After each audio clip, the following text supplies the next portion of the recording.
You're listening to another episode of the Young Investors Podcast, so sit back and relax as myself, Brandon, and my buddy Hamish discuss the latest in the world of finance and stock market investing. Now, a quick reminder before we get into the podcast is that nothing in this podcast should be taken on as personal financial advice. If you're ever unsure about your finances or investing and you need some help, make sure you reach out to a qualified financial advisor. But with all that said, let's get into another episode of the Young Investors Podcast. All right, welcome back, guys. Young Investors Podcast time. Hamish Hodder, down in Melbourne. What's cracking, my friend? How are you? I'm doing well. Did you see I started posting some YouTube Shorts? I've entered the YouTube Shorts game, and right. I made a TikTok as well. You made a TikTok as well? Yeah, I did. Yeah. Wow. Which, look, TikTok is brain rot, but I mean, if some of you degenerates out there are watching that stuff, then I'll be there too. Oh dear, I love that you don't even like it, but you're doing it anyway. No, well, it's a part of the strategy, making content. You got to be short form. We're looking into it at the moment, trying to get something good out the door. But the thing is, you've just got to be in front of where the audience is. And look, if it gets one person off TikTok and onto YouTube, then I've done my job. I don't care if you're watching my content, just get off that platform. But anyway, short form's good because you can post on YouTube Shorts, TikTok, and Instagram Reels. You can just post the same piece of content and kind of access people wherever they are across all of those platforms. So that's good. So I'm excited. I'm going to try and post one every day. I say I'm going to try to. I'm not editing them, but I'm going to try to put out a piece of content every single day to kind of get that going. Nice. So yeah, we'll see how it goes. Yeah, Shorts content is definitely something. You're right. You need to be in front of the eyeballs, but it's just something that I've never really gotten into because I saw you posting them as well. I saw it pop up on your Instagram. Oh, that's where I saw it. And I was like, yeah. I don't know how I'm going to do it. Whether you do it, are you doing it just on your main channel, or are you making a separate channel for Shorts?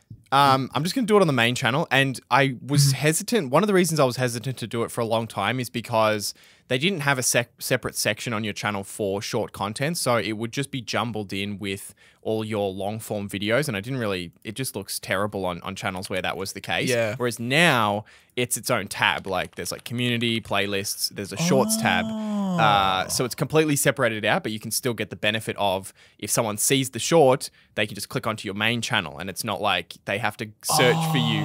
So I think it actually makes sense now to do it all in one channel rather than having a separate shorts channel where people are like, do you only do shorts or do you have long form? So that's real. I didn't notice that, but yeah, I'm just looking at it right here. Yeah, you go to your videos and it's just your long videos, and then you've got that shorts tab.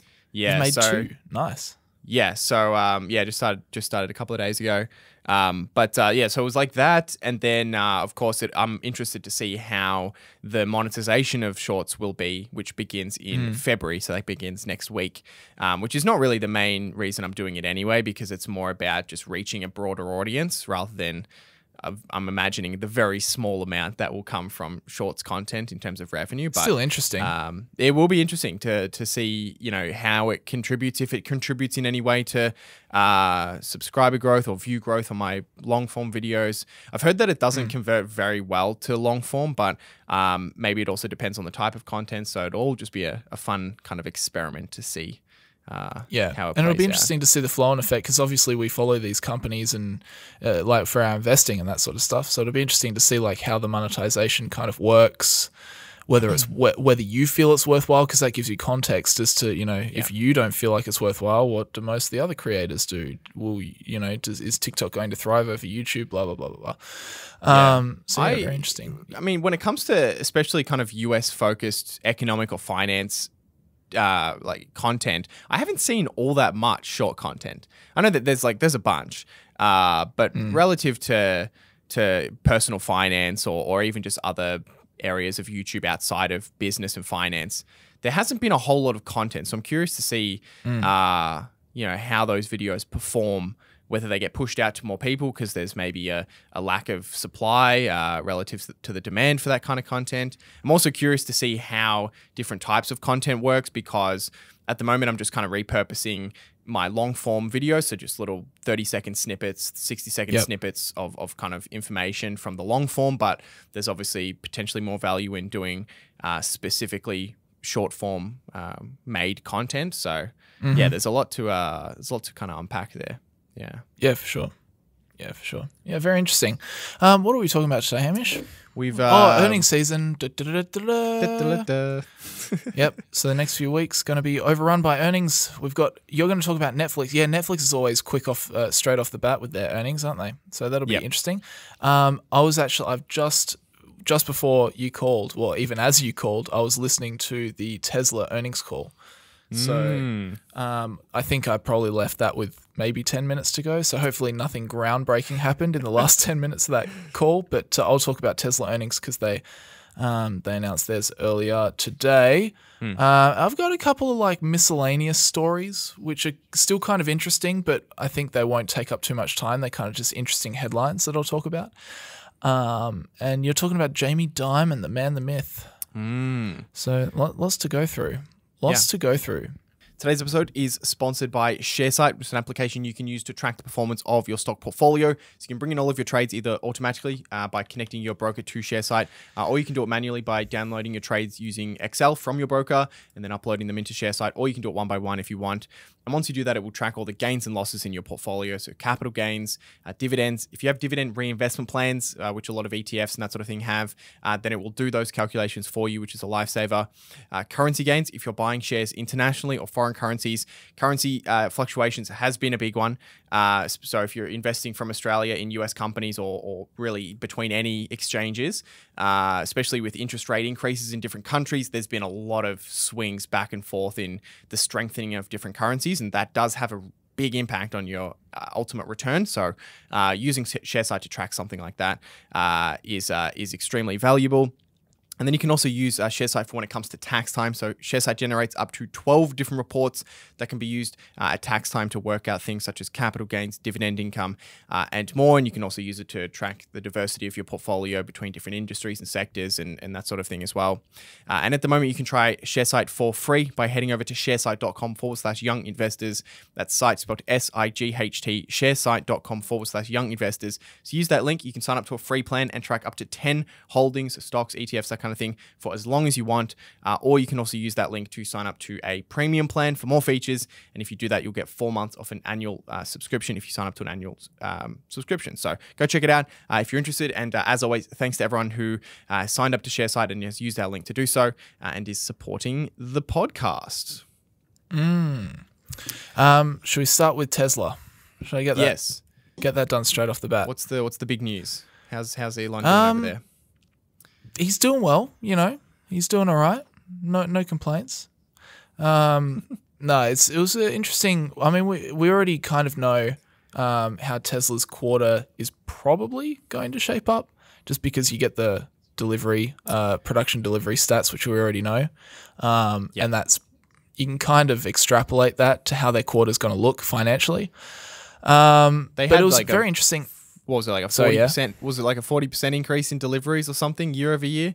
I think. Yep, that's right. That's right. So they did. So in Q4 they did 439,000 cars produced, which is a record. They did 405,000 cars delivered, which is a record. Which meant that 2022 they did 1.3 million cars at a 17% operating margin, which is pretty cool. There you go. Yeah, so that's what we already knew. And I knew that Tesla earnings were going. So I immediately go to YouTube and look up Tesla because they put their earnings call on YouTube. But interestingly, they actually just released a video of yesterday, an announcement that the original Gigafactory, the one in Nevada, I just want to say Nevada, but I know that's not the correct way to pronounce it. Yeah. If you say Nevada to someone from Nevada, they get really annoyed, apparently. So they announced that this is the original Gigafactory that was going to, carry their hopes and dreams and propel them into the future. It was originally going to be like one of these giant Gigafactories, and then it kind of got half built. It never really got finished. Yeah. So it's still very much a functioning factory, and they were actually able to achieve their initial targets, but in half the kind of floor space. But Elon actually came out yesterday and he announced that they're going to invest another $3.6 billion to build 4 million square feet of new factory space. And they're going to, it's actually really cool. You should look up Nevada Gigafactory on Google Images and have a look. It looks actually pretty sleek the way it's going to turn out, like how it's going to look. Yeah. But they are going, so they've got their, it's a battery manufacturing or battery pack manufacturing facility now. And they're also going to add their 4680 production. And they're also going to add semi-truck manufacturing there as well, which is pretty interesting. Crazy. So that's a little bit of news that I got straight off the bat before I even looked at their conference call or their earnings or anything like that. Yeah, wow. Did you see a photo? Yeah, I did. Yeah, as in those renders have been around for a while, right? Like, Hang on, maybe you're looking at the wrong one. Yeah, there's a new render. It's like got a massive like glass facade at the front. It's like really nice. Never mind, Hamish. I'll show you later. Oh, well. I can't really talk about visual things. It's a podcast anyway. Yeah, can you describe what color is it? Can you give us what material is it made out of? I already said it's got a nice glass facade. It looks great. I like a good glass facade. Yeah. Okay. So that's all the gigafactories there. Have they got any that are still getting made at the moment? They got the Berlin one. That yeah. So there's the original one in Nevada. Yeah. Which they are. Nevada. Yeah, Nevada. And then after that, there was Shanghai. That one's pretty much fully built, and they've pretty much ramped that up. They don't expect much more of an increase in production there. And then after that, they built 2 more alongside each other, which was Texas and Berlin, and they are both producing about 3,000 cars per week at the moment, but very, very much still in the process of ramping up. Yeah, so that's where they sit with their gigafactories. And then the Cybertruck is being made at the Texas Gigafactory. Initial production starting in the middle of the year sometime. So anyway, so that's the Gigafactory update. Back to where I've lost my place in the Google Doc here. But yes, we know about the vehicle production deliveries. We were talking about that. Then I saw the investment in the first Gigafactory. Anyway, then back onto what they actually announced. They deployed 100 megawatt hours of solar. That's another part of their business. So that was up 17% year over year. They deployed 2,462 megawatt hours of battery storage, which is up 152% year over year. Wow. Those parts of their business still very, very, very small in comparison to the automotive business, but still interesting to note. Their revenue came in at $24.318 billion, which is up 37% year over year. Their operating expenses, they're very much focused on controlling costs. Their operating expenses were $1.876 billion, so they reduced that by 16% year over year, which is good to see. So their income from operations was $3.9 billion at a 16% operating margin for Q4. Earnings per share at $1.07, that's diluted. So annualized, it's $4.28 per share, diluted. And interestingly, that gives Tesla a PE of about 33.6. So wow. I thought that was quite interesting. Like, obviously, it's still quite expensive, especially for a company that makes cars. But when you're thinking, how Tesla went on that massive 10x run over a year or two, and I don't know, the PE was like 200 and something, or it was just like off. It was like when we used to look at Amazon back in the day. Like, what the hell is going on here? Yeah, but I do find that interesting now that Tesla's PE is down to 33. It kind of puts it a little bit more in the ballpark of interest. Maybe not quite there yet, but definitely makes you raise an eyebrow more than when it's just sitting at a P of 200 and you just don't even bother paying attention to it, kind of thing. Yeah, well, it is interesting because, obviously the company over the last few years, a couple of years ago, it was extremely expensive relative to the earnings. But during that time, their earnings have exploded in one respect. And then the stock prices collapsed, like 60, 70% or something like that. So the combination of those two things has, brought it into, the realm of reality, I think. The realm of reality. I mean, and I say that because 33 is still very high relative to historical averages. We're talking about 15 to 20 times earnings for just the market over a long period of time. So 33 obviously bakes in a considerable amount more growth coming from Tesla, even though they've grown so much already. So, which may or may not, eventuate. I'm not making a position on that, but yeah, it's certainly back in the realm of reasonableness, which is interesting to see. So on top of that, so operating cash flow is 3.278 billion. They had capex of 1.858 billion. Capex is about the same as what it usually is. There was nothing outrageous there. Free cash flow is 1.42 billion in Q4, which is actually like that. Free cash flow is very lumpy. Sometimes they do like 3 billion in cash flow. Sometimes they do like 900 million in free cash flow. This quarter it was 1.42 billion. So I don't know if you can take that much out of it. But interestingly, cash on the balance sheet up. I was surprised by this because my brain just registered. Oh, they've got like 16 billion of cash on the books. Is fine.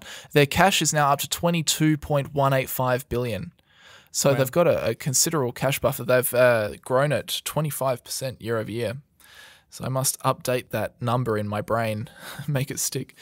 But it's pretty interesting. There was something in the. I want to just quickly scroll back up to the top of this document because it said there was a line in here. I found it interesting that they included this in their earnings release. Our relentless cost control and cost innovation is why we believe that no other OEM is better equipped to navigate through 2023 and ultimately succeed in the long run than we are. Yeah. Oh, it was interesting. Yeah. Kind of flexing their muscles a little bit there. Yeah, well, it's good to see that they've let their cash kind of run up a little bit because, I mean, they're an automaker, so you expect there to be pain if there is a recession, maybe even lose money for a year or so. But maybe not. Maybe they're able to be efficient enough to stay profitable. But regardless, yes, as an investor, you want to see that they have plenty of cash to ride out some kind of tough period. And I haven't looked at the balance sheets of some of the other automakers, large automakers, but I would imagine that they don't have 22 billion in cash on their books. So if a recession is very severe and there is a massive slowdown, and companies like Ford start to lose money, a lot of money, or burn a lot of money, then that puts Tesla in a very, very strong position relative to them. Yeah. So I think that's basically what that line is hinting at. Yeah. It's saying like without naming names. Yeah, like the other guys, they're yeah. If there's one you want to pick, you probably want to be with us. Because Elon has spoken about that for many quarters now, being like really strong financially so that no matter what the hell happens, they're going to be fine. Yeah. Well, what's that? There's a crazy stat of how many automakers in the US, how many car companies have been, come and gone in the US, and there's only 2 or 3 left.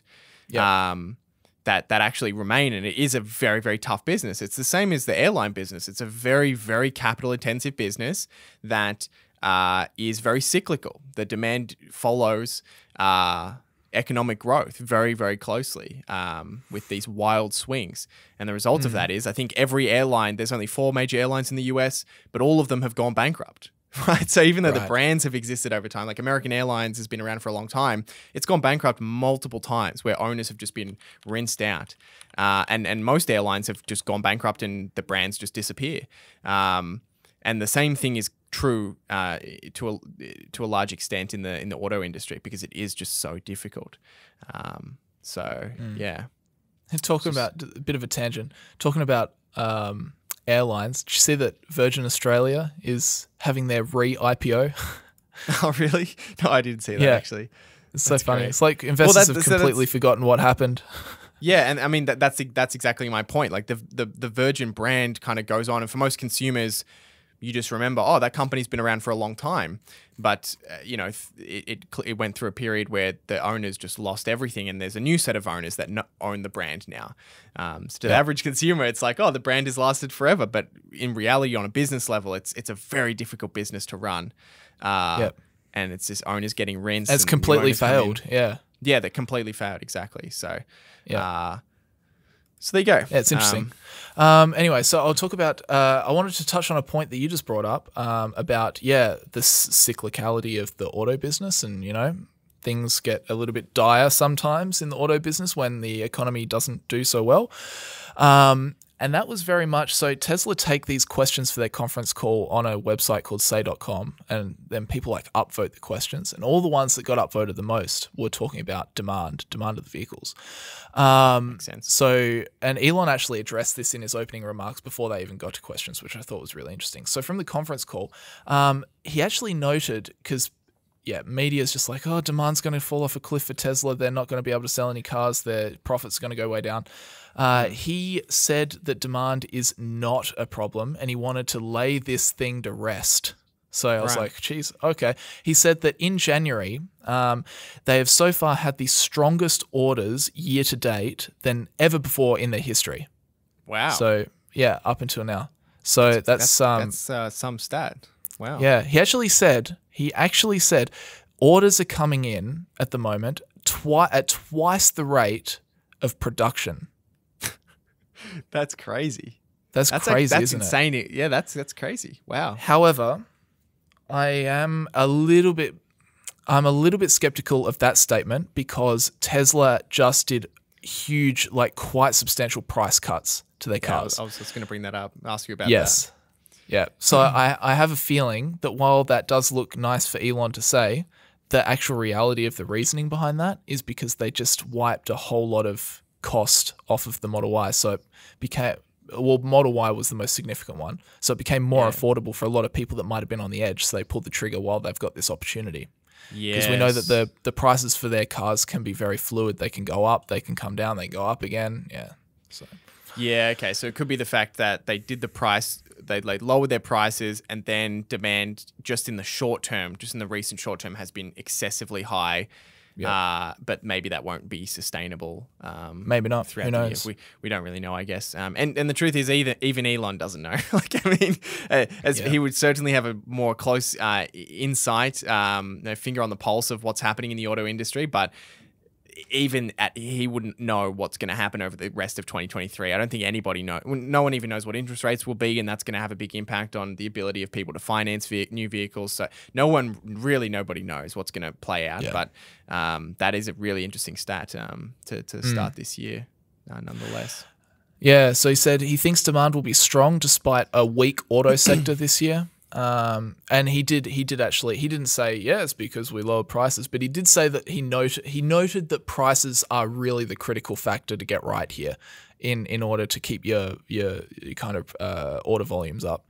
And they reduced their prices across the board. What else did they say in the conference call? I was trying to read through their earnings thing and listen to the conference call at the same time, so I definitely need to go and re-listen to it. They said that the full self-driving beta is now open to 400,000 customers, and they've driven 100 million miles outside of highways on full self-driving beta. So that is interesting. It goes out to more and more people, gets more and more mature, gets more and more data, can be refined even further, which is cool. He said that the company is very much focused on their 4680 battery design and manufacturing of that. He says that basically the demand for those cells will be quasi-infinite for a long time, which is very interesting, and it sounds pretty nice if you've got your addressable market being quasi-infinite for some time. I mean, I think I'd take that. I don't know about you. That's a funny statement. It's a funny way of putting it. Yeah. There's quasi-infinite amount of people that want to watch finance YouTube videos. Oh, sweet. Yeah. Is that the new? That's like the new synergy. That's like the new. It's the new finance lingo. Buzzword. Yeah. Quasi-infinite. Yeah. That's pretty funny. What else do you say? They're confident they can focus on expanding their their production volume and maintaining industry-leading margins. So that's good to hear. Zach said the rising interest rates effectively increased the price of the car by 10%, which is interesting. Yeah. And they also, another thing that they mentioned is that their next generation vehicle platform is under development with additional details to be shared at their Investor Day, which is on the 1st of March. Right. So that will be very interesting, because that could very well be their very kind of small, compact robo-taxi kind of car. So we'll see what happens there. Okay. Is that? Do we already know a little bit about that? Not really. Or not really. We just know that that's going to be. They're hoping that will be the first properly anyone can buy a Tesla kind of car. Right. And they want it to be a robo-taxi. Interesting. There you go. Yeah, so that's a bit of an update on Tesla. There you go. Tesla. Yeah. Yep. You want to talk about Netflix? Yeah, we'll talk about Netflix. Always interesting to see what's going on. And there was some, they of course reported their full year results, but also there was some pretty significant management changes that yes. I should have foreseen coming. The trend continues. The curse continues, Hamish. Yeah, we'll talk about that first before we get to the earnings. So Reed Hastings, the curse continues. Reed Hastings, the founder and CEO, has stepped back from his role as CEO to become executive chairman.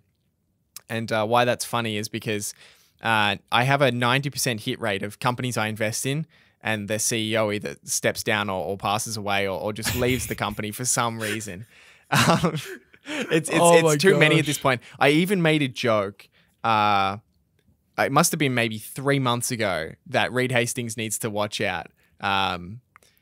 Maybe it was a bit more than that. But yeah, so there you go. My track record continues. Who else was it? It was the Texas Roadhouse guy died. He passed away. The Thor founder. Stepped down. And then we have ASOS, which wasn't a big investment, but that was a very small one. But 3 days after I dipped my toes into that, the CEO stepped down. And now Netflix. And now Netflix. So yeah, we've I've got quite a track record. So yeah, I think I've got to start thinking about which CEOs I want to leave. So if I'm thinking Bob Iger's going to be good at Disney and that threatens Netflix, I'm just going to invest in Disney. In Disney. I think I need to start thinking, strategically here. Smart. Put my money where I want CEOs to step down. Smart. So there you go. That's unlucky. But no, so he's still gonna stay involved with the company. He's not just being like later losers. No. So he's still executive chairman. So he's still a part of the management team, and he's leading the board of directors. And there's going to be 2 CEOs that replace him. So Ted Sarandos was already co-CEO with Reed Hastings. He's been at Netflix since the beginning, and in charge of content since 2000. So he's kind of led the big push into original content, and have been in charge of most of those massive deals. So he's done an incredible job. I don't think anybody expected Netflix to produce any reasonably good content after just, they've only been a film studio for 10 years and Disney's been doing it for 100 and Warner Brothers almost that long. So I don't think anybody expected Netflix to even produce any good shows in the first decade, which has been, kind of impressive. And a lot of that credit goes to Ted. And then Greg Peters, who was the former COO, he's also going to be co-CEO, and he's been at Netflix since 2008. So at the top of the company, not all that much has kind of chop and change. There's been some new faces come in over the past decade as they've pushed into original content, and they've needed people who specialize in that respect. But they've definitely got some executives that have been there since Netflix has been a streaming service, basically. Nice.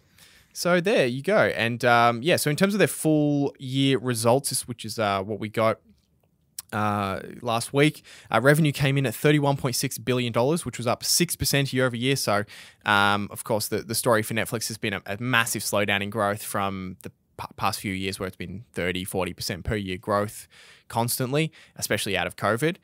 This year was a lot slower, and the stock price got absolutely crushed at the start of the year, given those expectations.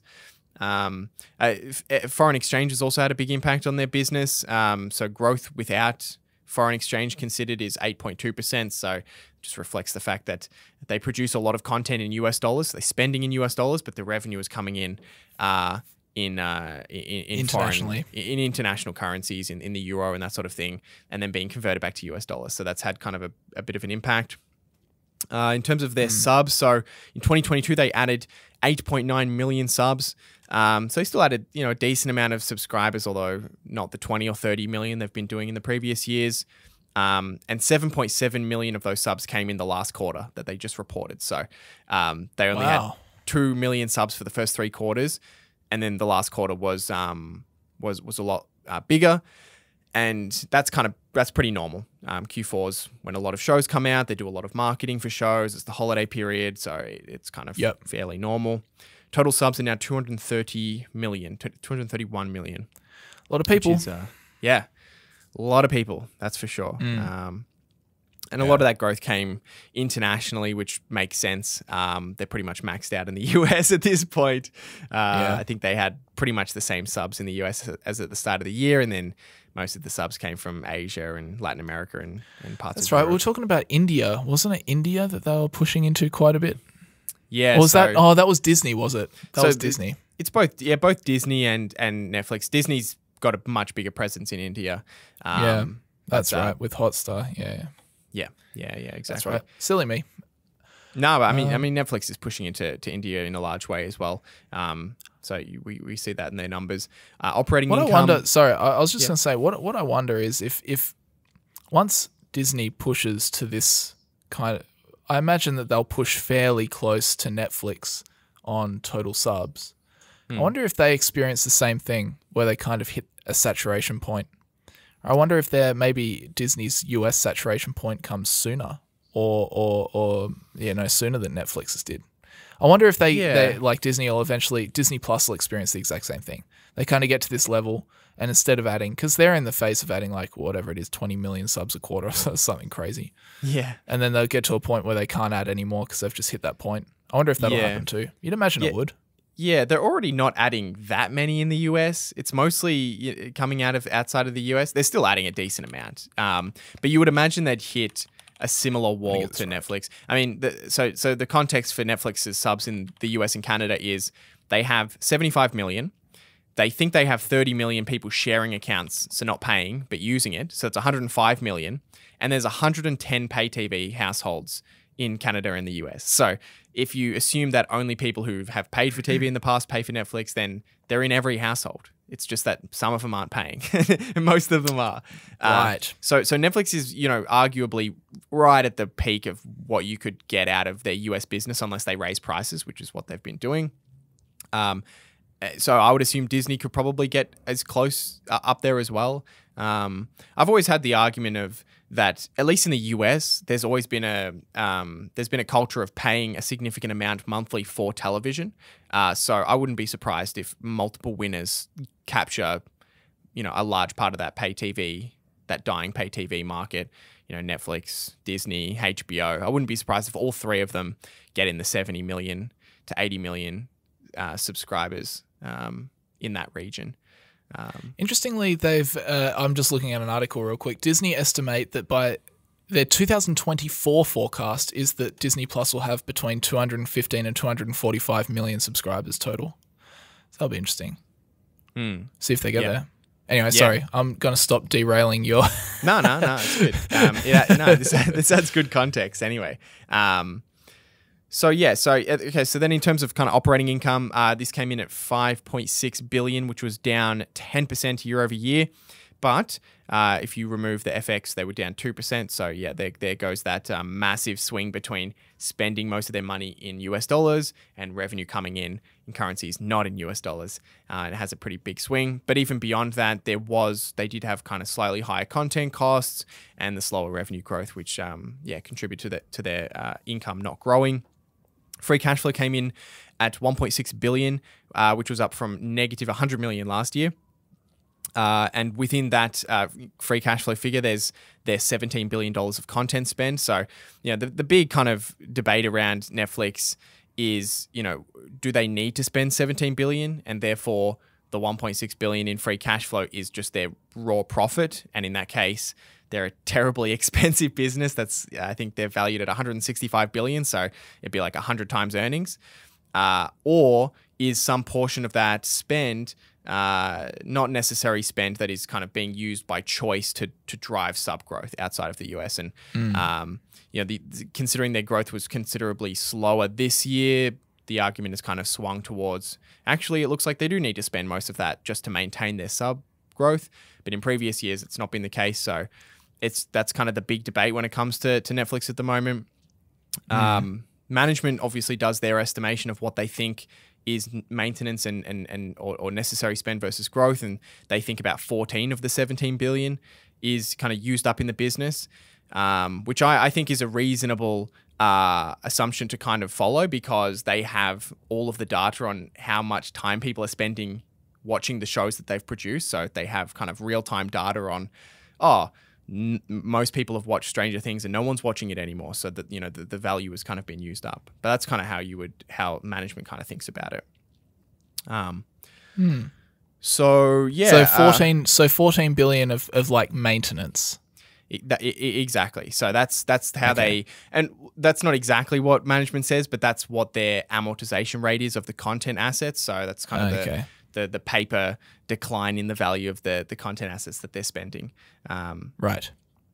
So essentially, however you kind of break down their profits, the market is basically expecting massive growth to return to Netflix. I mean, even if you think that a large part of their content spend is for growth, then the stock is still very expensive. I mean, it's kind of crazy. The stock swung from like Netflix is dead 7 months ago, to like, which is Netflix when you were excited. Yes, exactly. And now it's like Netflix is going to grow at 30% per year. I mean, if you look at the stock, I think it's up like 100% since May, which is kind of crazy. And that it's 120%. You're not wrong. It's kind of always been it's just the funny story with Netflix. Every earnings is kind of just a crazy swing based on whatever short-term prediction people think is going to happen with their sub growth or anything. So yeah, it's been kind of well. Congratulations on that one, Hamish Otter. Well, we'll see. Thank you very much. As I said, I think the market has swung very much the other way, and I tend to not really. I'm much more interested on the buy side and just holding great companies, so I'm not too focused too much on the valuation when I'm not buying the stock. But yeah, I mean, it's inarguable that where the stock price is today, the company would have to grow at a very high clip, I think, to justify it. So, that's just kind of the nature of the stock market at the moment. But if it does get cheap again, then I'll happily buy more. But it's also been an interestingly good year for Netflix in terms of content. So they had 5 of their top 10 English shows were launched this year, 4 of their top 10 English films, 7 of their top 10 non-English films, and 1 of their top 10 non-English TV shows. And their engagement in the US, their share of TV time grew from 6.4% to 7.5% and remains the largest share out of any streamer. So the underlying business in terms of the content they're making has been very good. It's just that it's been a difficult year for them in terms of sub growth and inflation and that sort of thing. So, so there you go. That's that's pretty impressive stats. Yeah, it's gonna be interesting. I think one of the big stories with streaming at the moment is that the legacy media companies have been trying to catch up to Netflix with a lot of content spend, and now it looks like maybe they're going to cut back on content spend. So how that looks in terms of the slate of content for Disney versus Netflix versus HBO versus Paramount over the next couple of years will be very interesting to see what happens. And I can't wait for Mandalorian. Can Disney please Disney? I think it's coming out soon. Disney, I don't know. I like Netflix original content more than Disney, must be said. I mean, I do too. I like Disney. I like some of the stuff Disney puts out. They just don't put out a lot of it. It's kind of very infrequent. It's like, oh, that's a cool show. Maybe like a couple times a year I'll subscribe and watch Mandalorian, or Only Murders in the Building is a good one that I think is on Hulu in the US, but we get it here on Disney Plus. But yeah, I mean, on an anecdotal level, It's just different strat. Yeah, it is. It's like HBO makes the best content, I think, inarguably. I mean, Succession, Euphoria, Game of Thrones. These shows are the best shows that have ever been made on TV. It's just their strategy is infrequent, really high quality, and Netflix is we've always got something for you to watch. It's just two kind of different strategies. Yeah, and it's like the variety is there on Netflix, whereas on Disney it's kind of like in the niches. It's like, oh, you like Star Wars? Oh, you like Marvel? Oh, you like, I don't know, National Geographic? Like, you like wildlife docos? Oh, you like Pixar? Well, we've got something in each of these niches, and pick your niche. Whereas in Netflix, it's just like, we're going to try literally everything, and you just see what you like out of all this stuff that we're doing, Yeah, they're definitely in the most genres. They definitely have the most broad genres. But yeah, I mean, there's room for multiple winners in this space. Most people have 2 or 3 streaming services going at once, at least in Western markets. So yeah, it will be interesting to see kind of how it plays out. Have you seen The Last of Us, HBO's new show? No, I haven't. No, I really don't watch that much TV, to be honest. Yeah. Okay. Fair enough. I should, but I just don't. I don't know. I just can't help but feel like I'm wasting time when I watch TV. There's just something, it makes me feel bad inside. Like, sure, it's an entertaining show, but I just physically feel like I need to do something else because I'm just wasting time. I don't know. It's very strange. Yeah. I get that when I play video games as well. Like, if I play video games for more than an hour, I'm like, I'm really wasting my life away here. Yeah. I get Even that though I know I'm not. No, I definitely get that. I know what that feeling is, and I definitely get that with some things. I think, I don't know, when it comes to movies and TV shows, I can just get so immersed in it, and it is a really good way for me to kind of check out at the end of a day. But yeah, I know exactly what you're talking about. It's yeah, a lot of the time it's a weird feeling. Like yeah. I think it's like I don't make a judgment. If people like to watch TV, then go for it. Like, I'm not saying, oh, if you watch TV, you're wasting your life. It's just like how my body, it's just how my body makes me feel while I do it. I don't know. It's really strange. Anyway, is that all we got to talk about for Netflix? Yep. Yeah, that's it. Yeah. Where do you want to go from here? Very interesting quarter. I'll just quickly run through this Microsoft OpenAI stuff because we spoke about it last week. It was a rumor last week and now it's official. So this is from a Microsoft press release. Today we are announcing the 3rd phase of our long-term partnership with OpenAI through a multi-year, multi-billion-dollar investment to accelerate AI breakthroughs to ensure these benefits are broadly shared with the world. So we were thinking that they were going to invest a significant amount of money. That was the rumor going around last week. And this week they have said, you know what? That is in fact correct. So they put 3 points behind their continued investment in OpenAI. The first one is supercomputing at scale. So Microsoft will increase our investments in the development and deployment of specialized supercomputing systems to accelerate OpenAI's groundbreaking independent AI research. We'll also continue to build out Azure's leading AI infrastructure to help customers build and deploy their AI applications on global scale. Then they are also interested from a new AI-powered experiences standpoint. Microsoft will deploy OpenAI's models across our consumer and enterprise products and introduce new categories of digital experiences built on OpenAI's technology. This includes Microsoft's Azure OpenAI service, which empowers developers to build cutting-edge AI applications through direct access to OpenAI models backed by Azure's trusted enterprise-grade capabilities and AI-optimized infrastructure and tools. Holy smokes, there was a lot of buzzwords in that sentence. And then the third reason behind their investment is they want to be an exclusive cloud provider. As OpenAI's exclusive cloud provider, Azure will power all OpenAI workloads across research, products, and API services. Right. So there you go. So it was a rumor last week. It's official this week. And another interesting thing that I saw pop up around ChatGPT this week, which you might have seen as well. And this is not confirmed, but it's not confirmed from OpenAI. But I was reading, it says earlier this month, OpenAI said it was exploring ways to monetize its AI chatbot, ChatGPT, giving users the opportunity to sign up for early access to ChatGPT Professional. Now, some users say they've been granted access to a pro tier, which costs, guess how much? Did you see? I already saw, yeah. Oh, you already saw. $42 a month. Yeah, I don't know about that. Yeah, I don't know about that either. I don't think many people are going to pay it. I think it's so early, they should keep the costs very low. Yeah, I mean, one of the ways that Google search has become so successful is just the raw amount of data that's being fed into it on a day-by-day basis.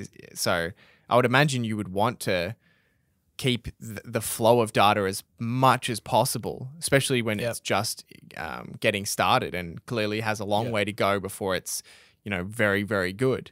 But I also saw somewhere that it's very expensive for them to be doing those computations.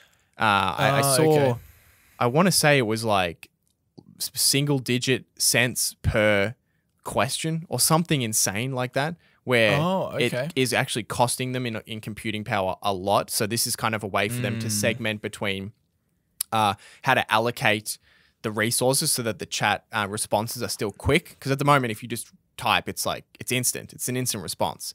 But as more people use it, there'll be limited bandwidth and there'll be bottlenecking. So this is kind of a way for them to prioritize who gets answers faster. That's my very limited understanding of this stuff. I know nothing about AI. I don't get how any of it works. It's cool. Magic. But yeah, I don't understand it.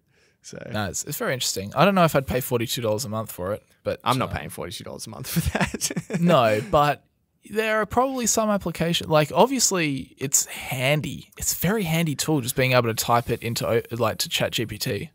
Be like, hey, 20 YouTube video title ideas for a video about this topic. Go, and then you can just scan which one you think works the best and put it on there. There's definitely some businessy kind of revenue generating applications where you'd just be like, okay, $42 a month. It probably makes me more than $42 a month. So yeah, anyway, we'll see.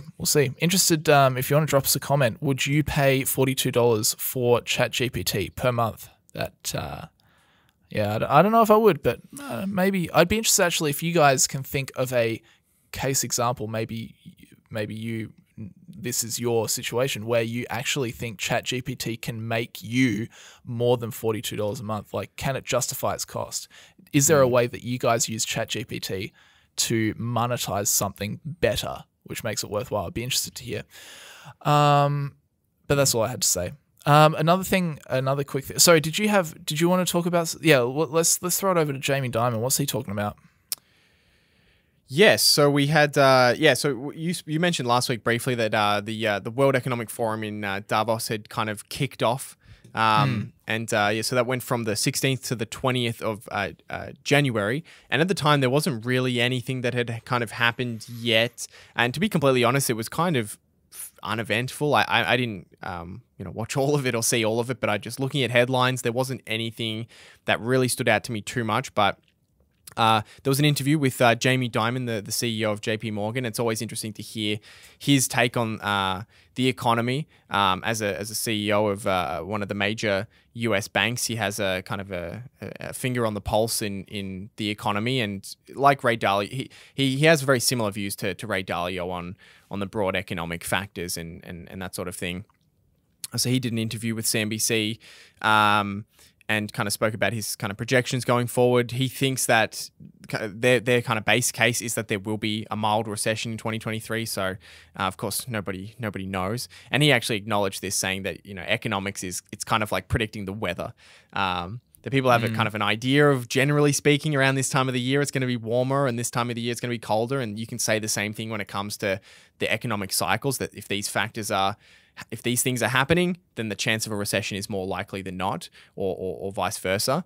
But predicting, whether it's going to rain in a Tuesday in 3 weeks is not something that people can do. So, he kind of acknowledges that it's not worth worrying about what the weather is like, but it's more about preparing businesses so that they can survive through an economic downturn if it does happen.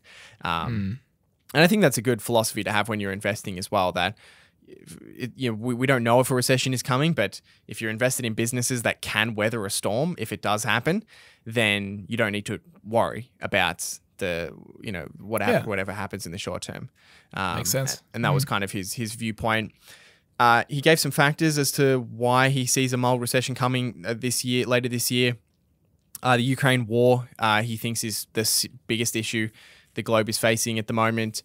He thinks that the US should be doing more to help win the war and to kind of set a tone that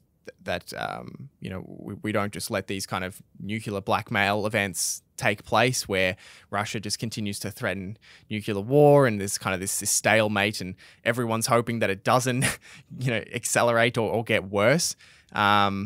He spoke about the kind of the ongoing trade relations with China. He thinks that's also a concern. He spoke about inflation. He thinks oil prices are only temporarily declining, that over the long term they'll go up because the US is not investing enough in their own oil production. It's also an interesting perspective. He spoke about China reopening being inflationary. And I can't remember if we spoke about this last week or maybe the week before. But that'll be a really interesting case study to see what happens, because China's reopening and some people are saying it's going to ease supply bottlenecks and that will be deflationary and help inflation. And then you've got people like Jamie Dimon who think, no, actually, as China opens up, they're going to be importing a lot.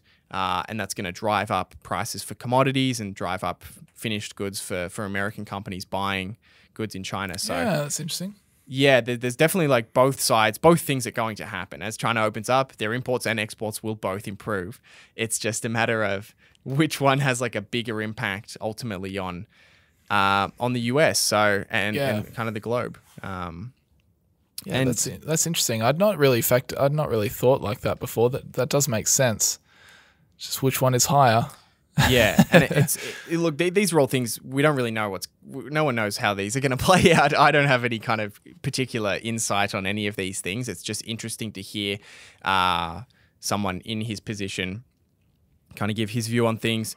He thinks interest rates are going to keep going up. What did we make at the start of the year with our prediction for interest rates? What did we say? Do you remember? I can't remember. Would have been, I think I put it down on my desktop somewhere. I think we said that there would be a couple more rate hikes. I'm pretty sure we said there'll be a little bit more, but nothing. S&P, Tesla, Bitcoin, blah, blah, blah. US inflation, federal funds rate. You said 6.75%. Okay. What did you say? I said 6%. Okay. Right. Okay. Well, Jamie Dimon thinks it's going to go above 5%. So there you go. Join the club. I'll put Jamie's prediction in here as well. Yeah. See which one of us is right. We'll get him on at the end of the year to do our projections. Yeah. Look, Jamie, you said it was going above 5. It went well above 5. So you're shit. Oh dear. Yeah, so he sees interest rates going above 5% because, again, he thinks inflation's going to continue to get worse. And he also thinks that we're going to see quantitative tightening continue throughout this year as the Fed kind of offloads some of their $8.5 trillion in assets on their books. And we'll really get to see. He was talking a lot about how we really haven't seen a sustained period of quantitative tightening ever before. So we don't actually know what's going to happen when they or if they choose to continue to accelerate those bond sales. So that'll be something interesting to see. There's just a lot of broad economic factors playing out over this year, kind of similar to last year. Last year we had the COVID lockdowns in China, inflation, interest rates, the war began in Ukraine. This year, again, we've just got a bundle of different economic factors, and we'll just have to kind of wait and see how the cards kind of fall. But yeah, flipping. Yeah. I'm just looking at the balance sheet of the Fed, the assets of the Fed. So it kind of peaked at 8.95 trillion, and it's 8.95 trillion, and at the moment it's down to 8.49 trillion. So it's come down a little bit, but yeah, not that much. It's just it's literally mind blowing to fathom that. When was this? August or September 2019. The total assets were 3.7 trillion.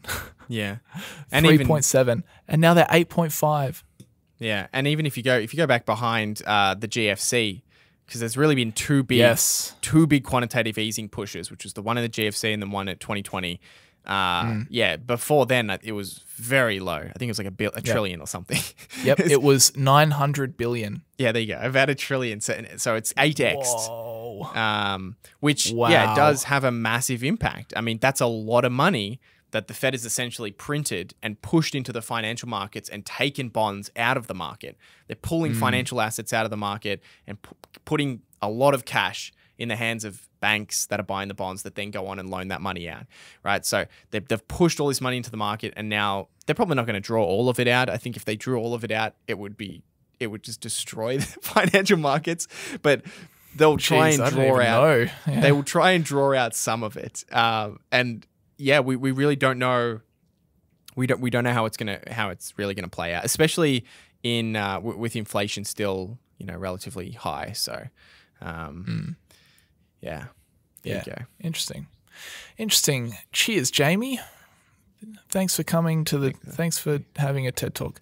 I have a little thing, just a little headline that I saw the other day, aka this morning, not the other day. I don't know why I said that. The other day. I saw it literally about an hour ago. Related to the granddaddy himself, Mr. Warren B. Chevron announces $75 billion stock buyback program and a dividend boost. So I thought this is interesting because this is actually what Warren was kind of talking about, why he liked the oil companies so much. He's like, Occidental and Chevron both have really strong plans to return money to shareholders over time, and clearly this is what's happening. So it says the buyback program will become effective on April the 1st with no set expiration date. The company sent a press release. The dividend hike increases Chevron's per share payout to $1.51 from $1.42. That will be distributed on March 10th. Chevron's market cap was roughly $350 billion as on Wednesday's market close, meaning that the buyback would represent more than 20% of the company's stock at current prices. Yeah, 20% of their outstanding shares. So, this Warren Buffett, he likes a buyback. He certainly likes a buyback, and he has got one. I don't know enough about oil companies to be able to determine what the fair value for Chevron is, whether they could have maybe done a buyback at a more effective time or anything. I don't have that kind of context because I don't follow oil companies. Do you have any thoughts on Chevron doing a massive buyback? Not on Chevron specifically, but buyback programs, especially if the company's stock is cheap and they can repurchase a lot of their stocks, in this case, 20%, but over a decade or 15 years, if a company can repurchase half their stock, let's say, because the stock always trades relatively cheap, and they're also able to reinvest and grow their earnings, say 4 times, right? The company grows their earnings 4 times, the stock price could go up 4 times, but if they buy back half the stock, then that should 2x the stock price as well. So you're talking about the difference between so essentially effective share repurchases by a company over a long period of time could be the difference between 4x or an 8x, or a 10x or a 20x. And Monish Pabrai has a very good presentation on this. He calls them Uber cannibals, businesses that aggressively repurchase a lot of their stock really cheap. And it can make a massive difference in the return that investors get if it's done effectively. If it's combined with earnings growth and the company's margin expanding, and they do a lot of share repurchases, then it can be massive. But you're right. It all comes down really to whether they're able to do it below what the stock is actually worth. And whether it's actually the best use of the capital. And a lot of companies do share repurchases, and it's not the best use of the capital because the stock's at all-time highs or it, whatever it is. Just need to find a way to burn some money. Why? They need to boost the stock price temporarily or something. The stock's down a bit. Just announce a share buyback program, and the stock will go up. Hit that comp plan target. Yeah. Thank you. Exactly. Cheers. Yeah. CEO walks away with billions. All right. Should we do some Q&A? We didn't do Q&A last week, so I want to do some today. We'll do a couple of questions. I'm going to ask you this one. Hi, guys. You've done a great job with your Young Investor podcast. Thank you very much. What have been the high and low points through the journey? What challenges were worst, and would you do it all over again? That's an interesting question. Oh, man.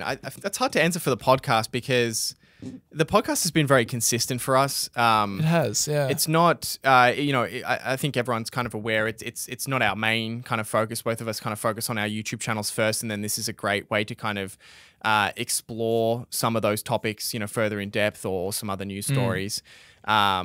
So I don't know if I could speak to the kind of the highs or low. I mean, the highs are certainly, I think, when we have booked a studio somewhere and we get to record in person. That's always so fun. Yeah, it's always fun. Yeah. Even just having, we recorded one here in my place. That's always a high point. There's not really a low point. I don't know. No. The low point's when we can't do it.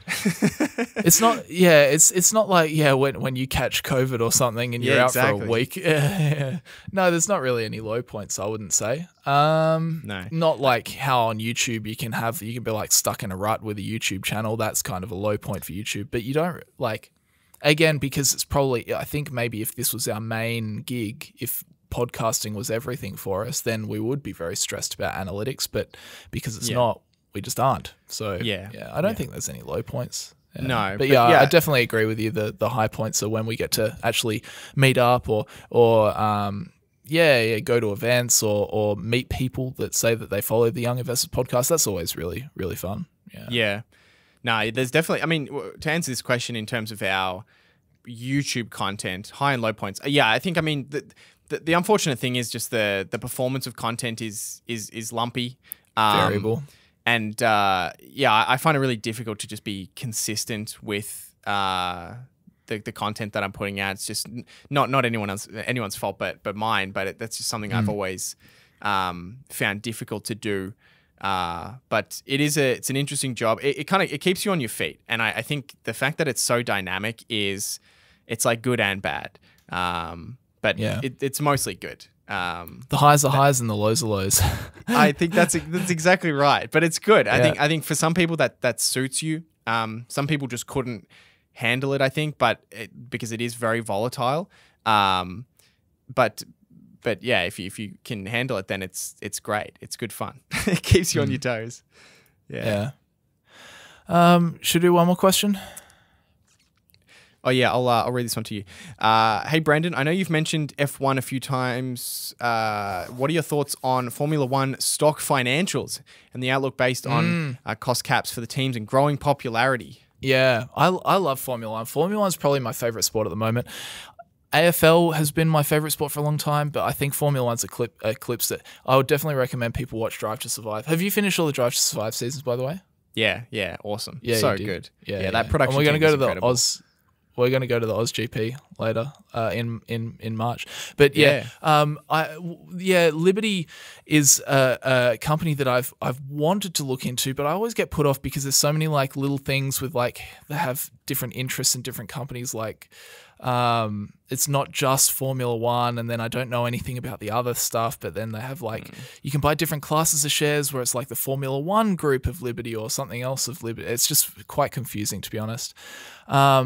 But it would be very, very interesting to dive into because it's just an absolute money sport. Formula One is just an absolute money sport. And for the teams, like they're trying to make money as well. Like the teams are all, privately owned, and where they finish in the Constructors' Championship determines, how much prize money they get. And then there's sponsors that they stick on the cars and how much money they create there. But it is interesting now there is a cost cap for the teams. So they're only allowed, because for a long time, Formula One's been dominated by Mercedes, Ferrari, and Red Bull because, quite frankly, they just raise the most money.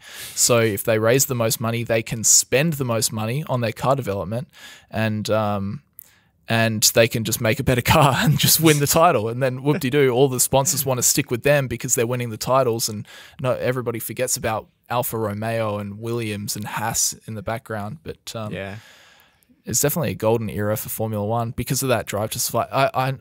Drive to Survive, the Netflix show on Formula One, increased Formula One viewership by 50%. 50%. Yeah, it's crazy. And imagine if you could just do something, or Netflix, they're like, oh, hey, Hamish, we want to do like a little doco series on you. And they do it, and it increases your viewership of your like YouTube channel by 50%. Yeah, it's I'd crazy. Be like, come on. Yeah, I'll take it. Yeah, it'll be interesting to see because the same production team that does Drive to Survive is now doing Breakpoint, which is a tennis one, and there's a golf one. I can't remember the name of it as well. So it will be interesting to see if that has a similar effect in those sports, particularly golf. I'm very curious to see because golf, I think, it had a bit of a revival the last couple of years, but it did. Its viewership has been on a bit of a decline. So it will be interesting to see if there's a revived interest in golf. through that series. So yeah. They've just nailed the format. They just know the format, Yes. and they've nailed the tone as well. Yeah, how to like dramatize really, it. yeah, dramatize it and really get people like like edge of the seats, like what's going to happen. Yeah, that'll be interesting to see how they do that with golf, because golf is not a high octane sport. So yeah, but there's dramatic moments in golf. there's cliffhanger moments, like who is it yes. going in? Yeah, that kind of thing. But yeah, it's interesting. definitely a different kind of sport for sure. Yeah. But to answer your question, unfortunately, no, I've not really looked into the financials, but I would definitely like to. I think I will. I'll make a point to do that over the next few months. All right, guys. All right. That'll do. That will do. Thank you very much for tuning in, everybody. Thanks, Hamish, as always, for joining me. That was a good podcast. Very flowing. Yeah. I'm looking at my waveform. I think I spoke for a lot of that podcast, so my apologies. That's good. It's normally a more balanced waveform. Yeah, I mean, I spoke a lot Sorry, last did you say week, so? Yeah. I just said I spoke a lot last week, so yeah. Yeah, fair enough. All right, guys, that is us done for the day. Of course, if you have a question you'd like to ask us, go over to the most recent version of the podcast over on YouTube and drop us a comment and ask a question, or you can ask it on Spotify as well in a question box. But apart from that, guys, thank you very much for tuning in. As always, we appreciate the hour of your time you give to us every week for tuning in, and we'll see you guys next week. See you guys.